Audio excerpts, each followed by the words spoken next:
Perjuangan bukan hanya semata-mata ketika kita memegang senjata dan melawan musuh, tapi mengejar pendidikan dan melawan ketidaktahuan kita, serta mengajak orang lain untuk melakukan hal yang lebih baik lagi.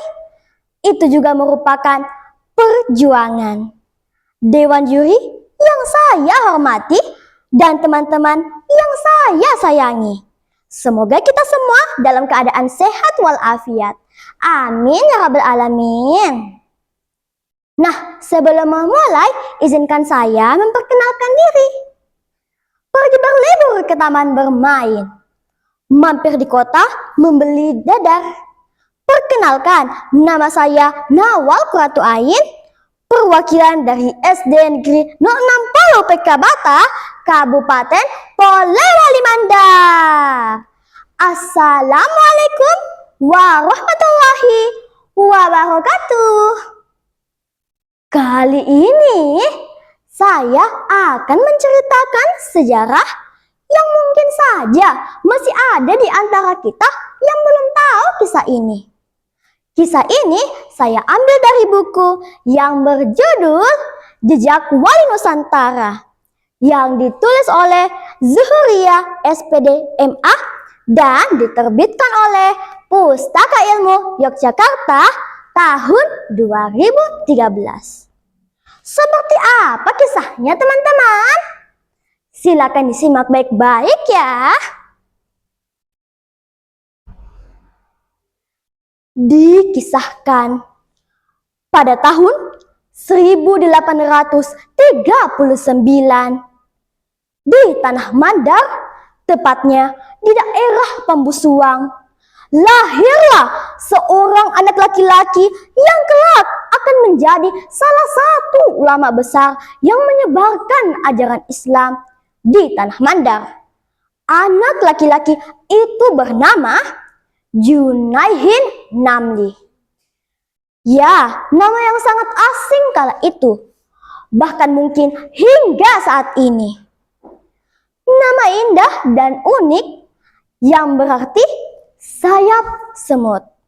Lalu setelah dewasa diganti oleh guru beliau dengan nama Muhammad Tahir, yang kemudian diberi gelar Imam Lapio setelah beliau menjadi imam pertama di masjid yang beliau bangun. Masjid tersebut dikenal dengan nama Masjid Nurut Taubah yang beralamat di Desa Lapio, Kecamatan Campalagian, Kabupaten Polewali Mandar. Junaihin Namli kecil memang berbeda dengan anak-anak sebayanya. Beliau memang dari kecil sudah menunjukkan tanda-tanda istimewa. Salah satunya yaitu beliau berhasil menamatkan Al-Quran dengan baik pada umur 14 tahun di bawah bimbingan kakek beliau, Abdul Karim, yang terkenal sebagai penghafal Al-Quran di Pambusuang. Teman-teman, bukan hanya itu saja keistimewaan beliau, dikisahkan pula dari ayahnya.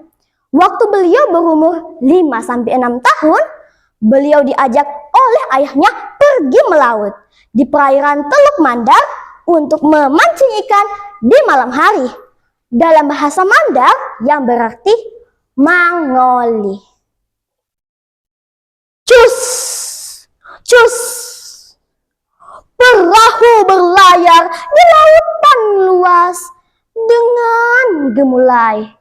Dipayungi langit malam yang berhiaskan taburan bintang dan pancaran cahaya bulan yang indah.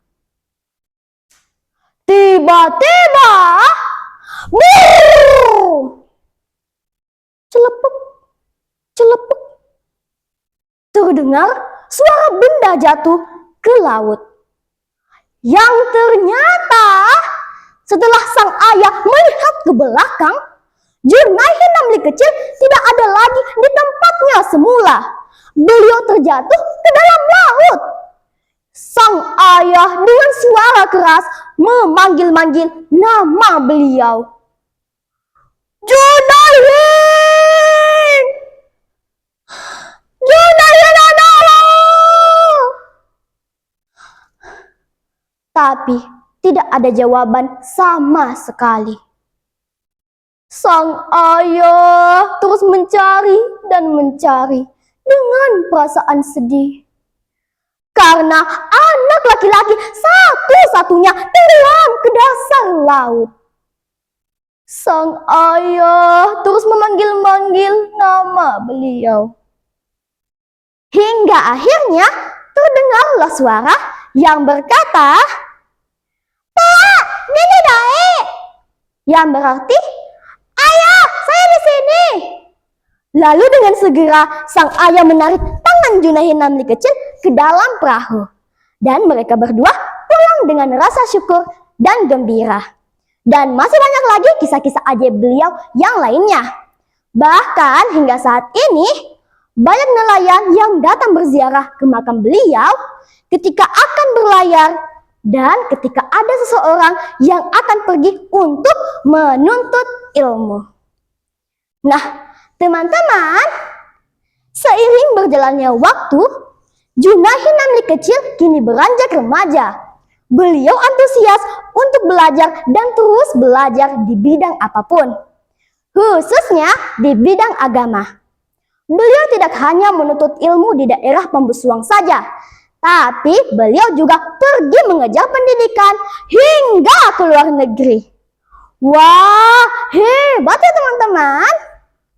Pada saat berumur 16 sampai 17 tahun, beliau pergi mengejar pendidikan di Parepare, Sulawesi Selatan. Kemudian, pada umur 18 sampai 20 tahun, beliau pergi mengejar pendidikan di Salemo Pangkep, Sulawesi Selatan.